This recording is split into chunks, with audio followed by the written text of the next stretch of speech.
coordinate with DCYF, and they're supposed to be picking him up. We just don't know exactly when yet. That's the Okay, update. does the hospital have a legal reason to keep holding him, or you just can't send him anywhere at the moment?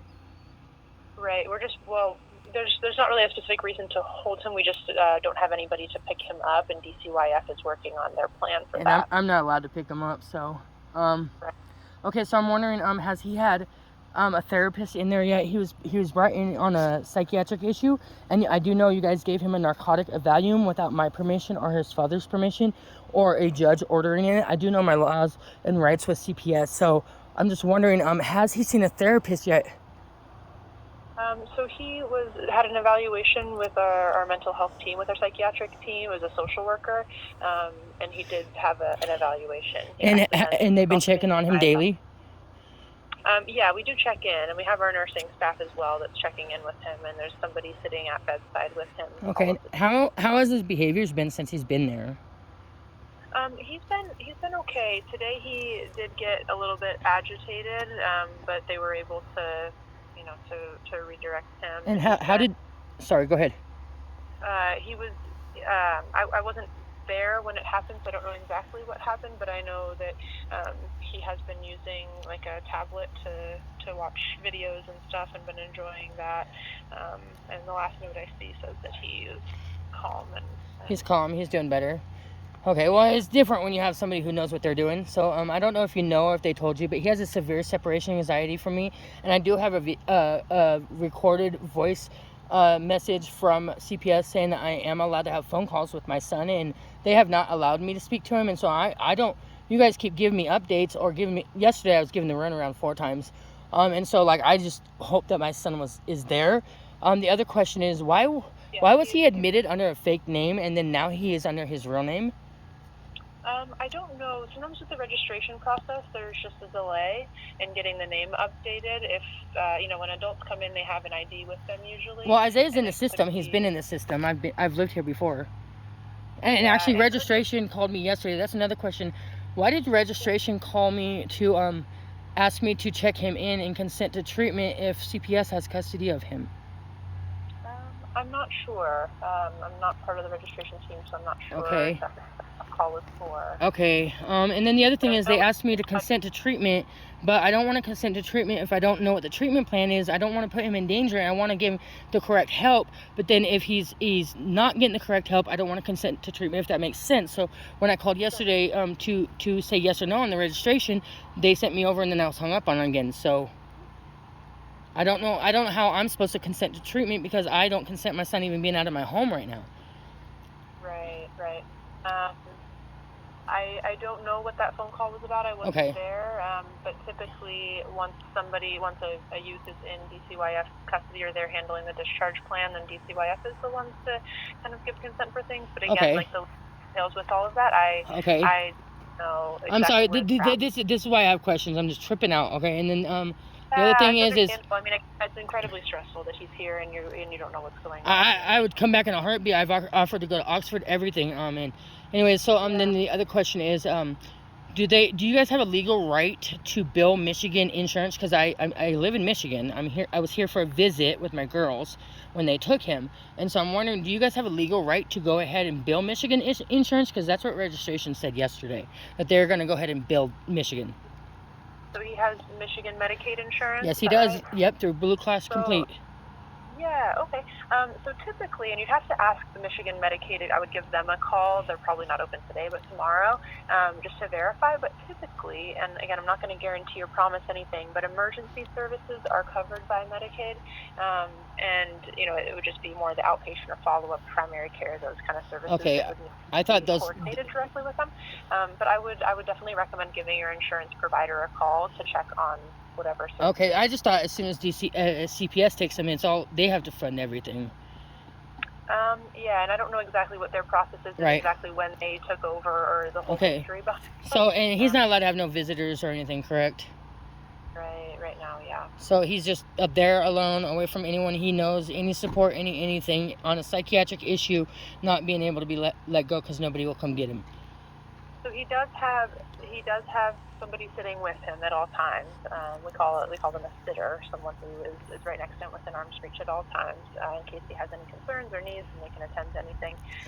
But yes, we're just waiting for DCYF to contact us back about what time they're going to come pick him up and where they're, what they're planning. Okay, and when he gets released, can you personally make sure to know where he's going, please? I'm really worried about his safety. The day before they took him, I called the police for harassment and abuse from a city worker, and now the police have been called on him in this situation 4 times now since he's been gone, and I called because of his mental health and my mental health.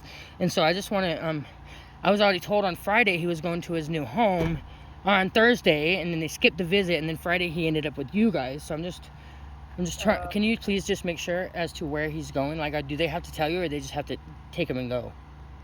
They don't always tell us exactly. Sometimes they tell us if they're taking a youth to like their hotel program while they wait for a foster placement to open up or something. They have like a staff hotel that they can use sometimes. Okay. Sometimes they'll tell us that, but they don't always. Typically, as long as they're the ones picking them up, then they have their plan.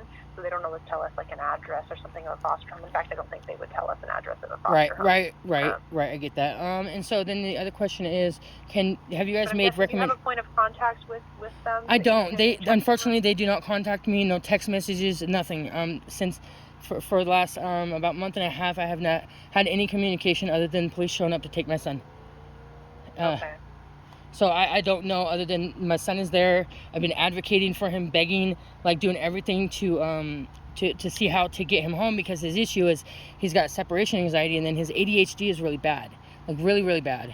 And then also, I had 2 CPS cases prior, and I wasn't allowed to have babysitters because I made a bad choice of friends in Vancouver. It's one of the reasons I left Vancouver and changed my life in Detroit. And so when I was in Detroit, like there's numerous times, like they called CPS on Washington. I had a FTDM with a BRS facility. I put my daughter in an institution and gave up my rights to get her mental health help. And I had a wraparound with her, and I was in the hospital with tubes down my throat because I had COVID. And I just found out I had COVID, but I don't miss meetings regardless if I'm dead or not. Those are my kids. And I had my son there. I was waiting for a babysitter, and I got a CPS call because I was at the hospital with COVID and my son was there. So my son actually, he never went with a babysitter in 3 years. He's been with me. Nobody. And the reason I left Vancouver is because I've asked every single person I know in Washington to help me with my son, and they wouldn't. And in Detroit, they have lots of programs to help people. And so, I'm just kind of worried about that. I also have a contact down in Lapine, Oregon, who has offered to take him, has a background check through the state for a caregiving position, has made numerous contacts and is willing to come get him right now, as well as I found out this place, it's called the Stabilization Center in Bend, and they do hold children for a short term if CPS has nowhere to place them, and they will take him, and I already talked to them. And it's only been open for 2 years. You might want to do your research, but it's called the Stabilization Center, and that's exactly where I'm going to get my meds. So I just want to give you guys that as a resource too, because I know Washington don't have them. I know at the FTDM, the day before he got to the hospital, they were talking about they put my son in a BRS facility. Well, mind you, when my son lived with me, I never had to call crisis. I never had to call the cops. I never had to have hospitalized, none of that. Even his doctor didn't want to give him meds because she wanted to see what his environment at school was like first.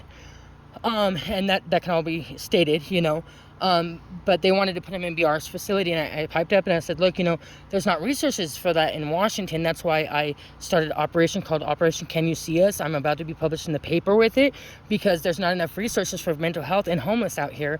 And so I told them that, and then the lady from the BRS, she's like, yeah, unfortunately, we don't have homes. There's a wait list, da-da-da.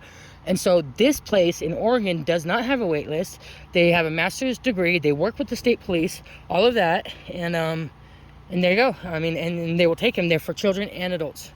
So there's a resource as well.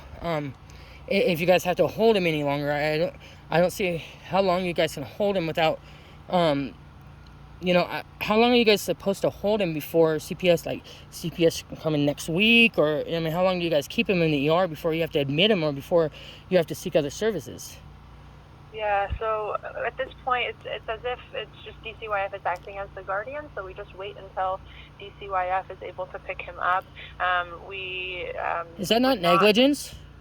We would not most likely admit somebody who doesn't need medical care, so they typically remain in our emergency department, and this is just kind of generally speaking, not necessarily about his situation, but just generally, and you know, because we can't release a minor without Right. the guardian. Right, and then they're acting as the guardian. Okay, so then my other question is, if I was the guardian and I left my son there for 2 days and never responded to nothing, what would you do? Typically, we contact CPS. Okay. Depends on the situation. You know, I don't want to blanket. I get that. I'm just wondering. Yeah. My mind's going crazy with this situation, and I've never been in this situation. I've given my kid up for mental health help before, and I've never been able to be at the hospital with my son, and so it's just I'm just stressed out. So even though they're acting the guardian, and by law you can't do nothing, you just have to wait for them. That's cool. You would call CPS on me if I did it for means of negligence or abuse? Mostly to coordinate, so to figure out if this parent is not able to pick up their child, or they're not able to then care for their child, and does DCYF need to step in? So you guys would call CPS first, but not the law enforcement or, you know, emergency contacts or nothing, correct? Right. Oh, okay. But that, do you know that when you call CPS, it doesn't add prevention? It actually brings immediate removal from mandatory services like the hospital and stuff. I'm just letting you know. I never did my research on rules and policies until this morning when I couldn't get no answers about my son, and so then I started reading the rules and procedures. This is what I've been doing for 3 months. I've been calling everybody out on their civic rights, ethical duties, all that, to the point where I do have an email from the Secretary of State of President Biden's office, and I do have a federal agent involved from Michigan. His name is Dan Scott, and he is from the FBI, and he has called the supervisor for CPS. So I just wanted to let you guys know. I would definitely say if you have any concerns with how CPS or DCYF is handling things. No, I'm actually have much. I do. I've done my complaints. I would right. ask them. At this point, my concerns is how my son is being handled and treated within the hospital care, because you know the situation. You know Isaiah is not medically able to be admitted. All this is going on, and if I hadn't responded in 2 days, you would have called CPS, but CPS hasn't responded, and you have just waiting. So I see an issue there, and that's okay. But please, right now, I need to know how to make a grievance or complain to the situational or the response to the hospital regarding the abandonment of my son. Okay. So who do I contact for that? If you'd like, I could transfer you to the main hospital operator, and you could ask for to be transferred over to the folks who handle those kind of things. What I can tell you is most likely I'd recommend calling on a weekday. Okay. Because it's an evening on a weekend. Okay, and then and what department do I talk to? Maybe the risk department potentially. I would just call the operator and let them know your concern, and they can transfer you to the right person. Okay, and then one last question before I let you go. So we have not been in shelter care, so they are still proving their right to have my son or take my son. There's not an actual open dependency for my son right now. So I'm wondering when it comes down